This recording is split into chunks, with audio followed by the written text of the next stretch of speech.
आप अपने पूरे जीवन से कुछ ढो रहे हैं जो मौजूद ही नहीं है। कोई भौतिक भार नहीं, उससे बदतर कुछ, यह विश्वास कि आप वही हैं जो सब कुछ कर रहा है, कि आप इस दुनिया का संचालन कर रहे हैं, इसे एक साथ रखे हुए हैं। हर परिणाम, हर असफलता, हर सफलता के लिए जिम्मेदार हैं।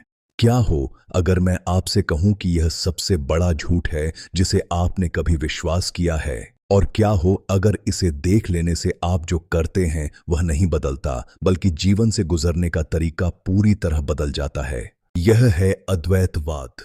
दर्शन नहीं, कोई विश्वास प्रणाली नहीं, बस वास्तविकता, काल्पनिकता से मुक्त। यह बात है, हम अद्वैतवाद को जीवन में लागू नहीं करते हैं। यह छाया में सूर्य के प्रकाश को मिलाने की कोशिश करने जैसा होगा। दैनिक जीवन ही अद्वैतवाद है।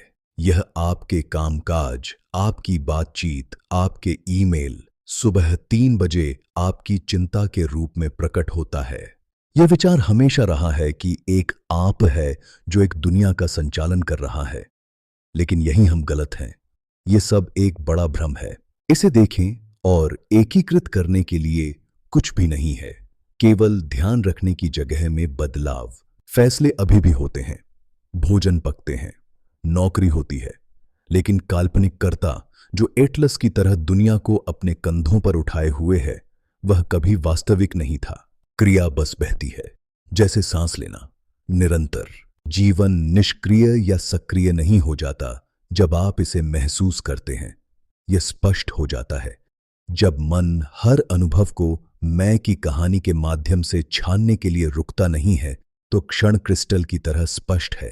आप उसका जवाब देते हैं जो आपके सामने है, न कि जो आप सोचते हैं कि होना चाहिए था। वह ढोना बंद करें जो आपका कभी था ही नहीं। मुझे इसे कहीं ठोस रखने दें। एक कक्षा में शिक्षक प्राधिकार बनना बंद कर देता है और उस जगह बन जाता है जिसमें सीखना होता है। नियंत्रण आधारित शिक्षण अप्रचलित हो जाता है, जिज्ञासा से प्रतिस्थापित, और छात्र इसे तुरंत महसूस करते हैं। वे उस स्वतंत्रता को महसूस करते हैं। क्यों? क्योंकि यह उन्हें अपनी पहचान पर पकड़ ढीली करने की अनुमति देता है। आप दुनिया हैं का उपदेश नहीं देते। आप एक छात्र की आंखों में देखकर पूछते हैं, विचार कहां से आते हैं? फिर आप चुप्पी को बाकी कहने देते हैं। रिश्तों में बदलाव सूक्ष्म है, लेकिन जीवन बदलने वाला है। आप आहत साथी बनना बंद कर देते हैं। माता पिता, आध्यात्मिक व्यक्ति, मजबूत व्यक्ति, घायल व्यक्ति, आप बस वहां नहीं हैं। अब गलतफहमी से पहले, बेशक आप अभी भी ना कहते हैं, बेशक आप सीमाएं निर्धारित करते हैं। यह धक्का खाने वाला बनने के बारे में नहीं है, लेकिन हर विनिमय से चिपका नाटक गायब। क्यों? यदि आप मौजूद नहीं हैं, तो किसकी रक्षा करने जा रहे हैं आप? किसे जीतने की जरूरत है? किसे अन्याय हुआ था? और हां, पैसा मायने रखता है, किराया मायने रखता है, यह सब अभी भी मौजूद है। अद्वैतवाद गरीबी को रोमांटिक बनाने या वैराग्य को आकर्षक बनाने के बारे में नहीं है, लेकिन आप नोटिस करेंगे कि फैसले सरल हो जाते हैं जब वे पहचान से बोझिल नहीं होते। मुझे क्या चाहिए? अब सबसे अच्छी चीज क्या है? आप यह मेरे बारे में क्या कहेगा में सरपिल नहीं बनते। आप बस कार्य करते हैं। क्रिया बहुत बेहतर काम करती है जब यह जुड़ी नहीं होती कि आप कौन सोचते हैं कि आप हैं। यही हर साधक को तोड़ता है। जागरूकता को बनाए रखने की जरूरत नहीं है। क्यों? क्योंकि आप कुछ ऐसा बनाए नहीं रख सकते जो आप बिना कुछ किए हैं। जो प्रकट होता और गायब होता है वह जागरूकता स्वयं नहीं है। यह केवल ध्यान बदल रहा है, विचार उठ रहे हैं, मिजाज बदल रहे हैं, सामान्य मानव अनुभव।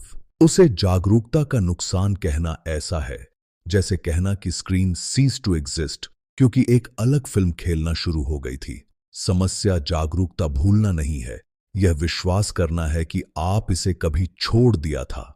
चिंता, संदेह, भावनात्मक अराजकता, वे सब जागरूकता में खुद को झांत कराते हैं। जब आप घबरा रहे होते हैं, आपका शरीर कस जाता है, विचार दौड़ते हैं, लेकिन यह सब क्या देखता है? क्या सर्पिल को नोटिस करता है बिना उसमें खींचे गए?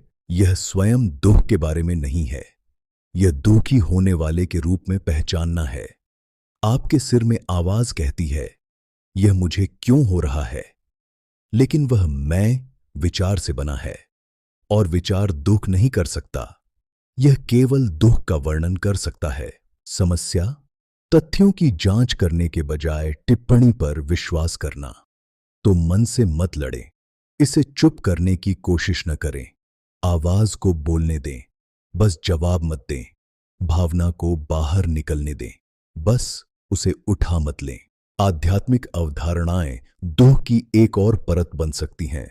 मन उन्हें पकड़ लेता है, उन्हें मानकों में बदल देता है, फिर आपको उन पर खरा नहीं उतरने के लिए दंडित करता है। मुझे हमेशा जागरूक रहना चाहिए। मैं अभी भी चिंतित क्यों हूं? यदि मैं सच में जागृत होता तो यह मुझे परेशान नहीं करता। खुद से पूछें, यह कौन सोचता है? इनमें से कोई भी सच नहीं है। जागरण यह है कि पूर्णता का अभिनय करना बंद हो जाए। ध्यान बदलता है, आदतें फिर से दिखती हैं। तो क्या हर बार जब आप इसे नोटिस करते हैं, वही है। नोटिस करना ही स्वतंत्रता है। जागरूकता में लगातार रहने की कोशिश मत करें। बस विचारों का पीछा करने के लिए खुद को छोड़ना बंद कर दें। यहां तक कि सबसे अंधेरे क्षणों में आप गायब नहीं होते। वह जो पूछता है, मैं जागरूक कैसे रहूं, वही जागरूकता है। अस्थायी रूप से एक साधक के वेश में। वेश छोड़ दें, यहीं पर यह असहज हो जाता है। दुनिया अधिक या कम नैतिक नहीं हो जाती सिर्फ इसलिए कि इसे चेतना में एक प्रकटन के रूप में देखा जाता है। एकता को देखने से दुख दूर नहीं होता। यह कैसे हो सकता है? यह सब दो का भ्रम दूर करता है। अच्छा बनाम बुरा, कर्ता बनाम पीड़ित, हेल्पफुल बनाम मदद प्राप्त करने वाला। प्रकटन में सब कुछ बस खेलता है। बच्चे रोते हैं, बम गिरते हैं, जानें बचाई जाती हैं। ये विपरीत नहीं है, वे एक ही प्रकाश की अभिव्यक्तियां हैं। हर संभव छाया ले रही हैं। अलग स्व की दृष्टि से यह क्रोधित करने वाला है। न्याय होना चाहिए, जवाबदेही, कारण और प्रभाव। लेकिन एक अलग कर्ता की अनुपस्थिति में ये केवल दोहराने वाले क्रम हैं। जैसे एक लहर अपना आकार नहीं चुन सकती, कोई भी सक्रिय रूप से दयालु या क्रूर होने का फैसला नहीं करता। पैटर्न बस होता है, और फिर भी यह क्रिया को निरर्थक नहीं बनाता। यह काल्पनिक स्वामित्व हटाता है। आप एक बच्चे को डूबते देखते हैं, आप कूदते हैं, इसलिए नहीं कि आप एक अलग नैतिक एजेंट हैं जो कर्मा इकट्ठा कर रहे हैं, बल्कि इसलिए कि शरीर अपने आप चलता है। दूसरे शरीर में दर्द आपका अपना महसूस होता है, क्योंकि पृथक्करण कभी वास्तव में नहीं हुआ था। पहचान के बिना करुणा शुद्ध है। यह कार्य करती है, फिर आराम करती है। तालियों की कोई जरूरत नहीं। मन पूछता है, लेकिन मुझे क्या करना चाहिए? यह बस विचार है। नैतिक कंपास बनने का नाटक कर रहा है। जो होना चाहिए होगा, जो नहीं नहीं होगा। आग जलती है, पानी बहता है, आप बोलते हैं, आप कार्य करते हैं, आप हस्तक्षेप करते हैं या नहीं। लेखक होने का भाव एक मानसिक ओवरले से ज्यादा कुछ नहीं है। अभ्यास में पहले से जो है उसे बनाने की कोई शक्ति नहीं है। यह सब जो इसे ढंकता है, उसे साफ करता है। आप अनुशासन के माध्यम से जागरूकता नहीं बन रहे हैं, और फिर भी अभ्यास होता है। ध्यान, आत्म पूछताछ, चलना और अपने कदम महसूस करना, ये स्वाभाविक रूप से उठते हैं, जैसे सांस लेना। समस्या, यह सोचना कि कोई उन्हें कहीं पहुंचने के लिए कर रहा है। प्रयास बंद मत करें, इसका स्वामित्व छोड़ दें। जब आप बैठते हैं और पूछते हैं, मैं कौन हूं, यह कोई रणनीति नहीं है, यह एक दर्पण है। सवाल आपको आगे नहीं ले जाता, यह आपको आपके पैरों पर रोक देता है। मन एक क्रम चाहता है, पूछताछ उसे एक दीवार देती है। यही कारण है कि आत्म पूछताछ उन लोगों को निराश करती है जो इसे एक विधि के रूप में उपयोग कर रहे हैं। यह साधक की पुष्टि नहीं करती, यह प्रकट करती है कि कोई नहीं है, कुछ करने को नहीं और पूरी तरह से खुद को लगाना के बीच कोई विरोधाभास नहीं है। ईमानदार होने का अर्थ है झूठ न बोलना, यह दिखावा नहीं करना कि आपको परवाह नहीं है। अनुशासन स्वाभाविक ध्यान बन जाता है, इसका कोई वजन नहीं होता। यदि अभ्यास यांत्रिक हो जाता है, रुक जाएं। पहचान ने इसे अपहृत कर लिया है। पूछें कि आप इसे क्यों कर रहे हैं। आप उम्मीद कर रहे हैं कि यह क्या देगा। जवाब प्रकट करता है कि अभी भी क्या कम महसूस होता है। जो कम महसूस होता है वह कमी के विश्वास की ओर इशारा करता है। उसे उजागर करें और प्रयास पारदर्शी हो जाता है। कोई करने वाला नहीं है, लेकिन करना होता है। एक शिक्षक आपको दिखाता है कि क्या वास्तविक है और क्या नहीं। वे उत्तर नहीं देते, वे धारणाएं हटाते हैं। यह केवल तभी काम करता है जब वे आपकी स्वच्छवि को पुष्ट नहीं करते हैं। यदि वे आपकी पहचान की पुष्टि करते हैं तो आपकी कहानी गहरी हो जाती है। यदि वे इसे पूरी तरह से कमजोर करते हैं तो स्पष्टता सतह पर आ सकती है। मायने रखता है कि वे कौन हैं। यह मायने रखता है कि क्या आपका काल्पनिक स्व उनके संपर्क में बचता है। शब्द शिक्षा नहीं है, उपस्थिति ही संचरण है, व्यक्तिगत एजेंडे से मुक्त। जब आप किसी ऐसे व्यक्ति के आसपास होते हैं जिसे सुरक्षित करने के लिए कुछ नहीं है, तो आप नोटिस करना शुरू कर देते हैं कि दिखावा करना बंद करने में कैसा महसूस होता है। एक शिक्षक आपको वह नहीं दे सकता जो आप हैं, लेकिन वे यह और कठिन बना सकते हैं कि आप कुछ और होने का अभिनय करते रहे। वास्तविक शिक्षक आपको उससे कम के साथ छोड़ देता है जिसके साथ आप आए थे।